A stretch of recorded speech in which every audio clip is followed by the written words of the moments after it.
You know, they've learned a lot. They've learned a lot, which is that Democrats on the Hill, like Carl Levin in the Senate, Sheldon Whitehouse, others, Chuck Schumer, there's a whole range of these guys who were constantly beating on the IRS saying, why don't you do something to try to silence these groups?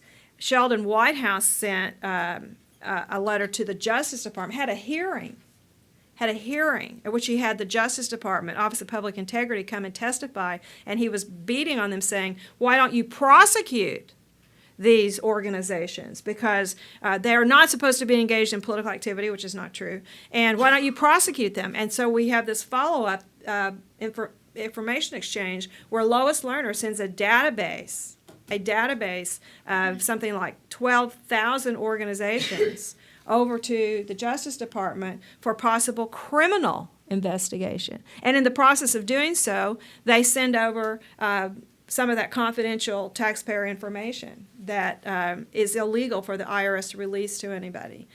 And we know so you have all these people, these Democrats and these liberal groups who are pounding on the IRS to try to shut down this citizen activism, and that's what the IRS set about to do.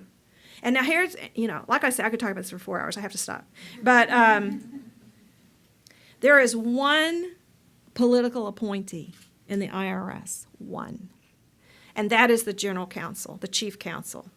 There is a commissioner who is appointed, but his or her term is not coterminous with that of the president. It's a set term that is either 5 or 6 years, confirmed by the Senate. The idea being, so it's a political appointee, but it really goes beyond the term of the president.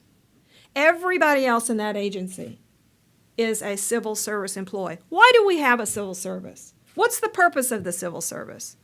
We know the effect of the civil service is that you cannot fire an incompetent employee, but the purpose of the civil service system is to protect them from and to insulate them from political pressure, right?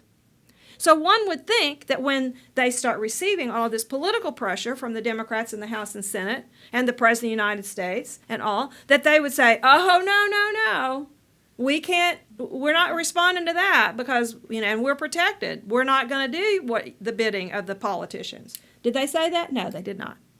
So my view is just get rid of just say they're not under the civil service system. If it's not going to do what it was supposed to do, just get rid of it so we could fire them.